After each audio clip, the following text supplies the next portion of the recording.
रामकृष्ण हरी.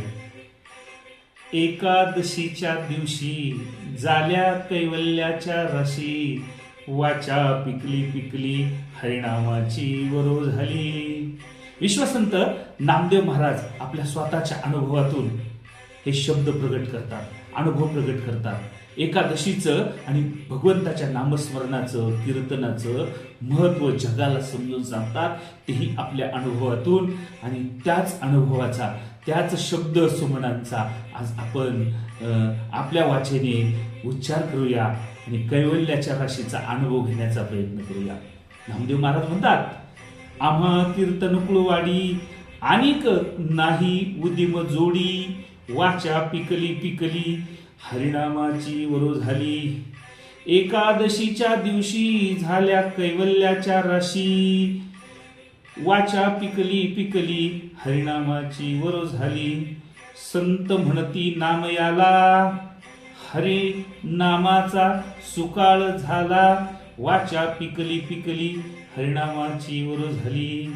विश्वसंत नामदेव महाराज अभंगाची सुरुवात करतानाच म्हणतात की कीर्तन ही आमची कुळवाडी आहे, आमचं वैभव आहे, आमची जहागिरी आहे. आम्हाला दुसरा उद्योग व्यवसायाची गरजही नाही आणि आम्हाला दुसरा उद्योग व्यवसायही नाही. आम्ही दुसरं काही करू इच्छित नाही, कारण भगवंताच्या नामस्मरण सोडून, त्याचं नामसंकीर्तन सोडून, त्याचं दर्शन सोडून आम्हाला दुसरं काही सुचतच नाही. आणि त्यामुळं वाचा पिकली पिकली हरिनामाची वरो झाली. त्या भगवंताच्या कीर्तनाने, त्या भगवंताच्या संकीर्तनाने वाचा परिपक्व झाली, वाचा गोड झाली. वाचा पिकली म्हणजे तिच्यामध्ये माधुर्य आलं.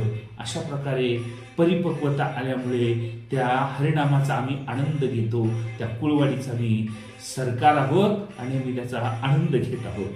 अशा या कुळवाडीचं म्हणजे या नामसंकीर्तनाचं पवित्र अशी दिवशी तर, व्रताच्या दिवशी तर अधिकच महात्म्य नामदेव महाराज सांगतात आणि म्हणतात, एकादशीच्या दिवशी झाल्या कैवल्याच्या राशी. एकादशीच्या व्रताच्या दिवशी जर आपण भगवंताचं नामस्मरण, भगवंताचं दर्शन, भगवंताचं पूजन केलं, भगवंताचं एकादशीचं व्रत केलं आणि नामसंकीर्तन केलं तर कैवल्याच्या राशीच्या राशी जोडल्या जातात. नुसतं कैवल्य नाही तर ढीगची ढीगभर, रासभर आपल्याला कैवल्याची प्राप्ती होते. आणि हे सगळं पाहिल्यानंतर त्यांच्या बरोबर असलेली संत मांदियाळी त्यांना म्हणू लागली, संत म्हणती नाम याला, हरिनामाचा सुकाळ झाला. हे संत महात्मे म्हणू लागले, नामदेवराया तुम्ही हरिनामाचा तर सुकाळच करून टाकला. जो भक्ती, प्रेम, लढीवाळपणा याचा जो नामदेवांपूर्वी दुष्काळ होता, तो आता सुकाळात बदलला, सुकाळ झाला. आपल्याला सुद्धा सर्वांना त्या सुकाळाचा अनुभव आला. आपण सुद्धा तो अनुभव घेऊया. सर्वांना रामकृष्ण हरी. सर्वांना विनंती आहे, चॅनल शेअर, कमेंट आणि सबस्क्राईब करायला विसरू नका. धन्यवाद.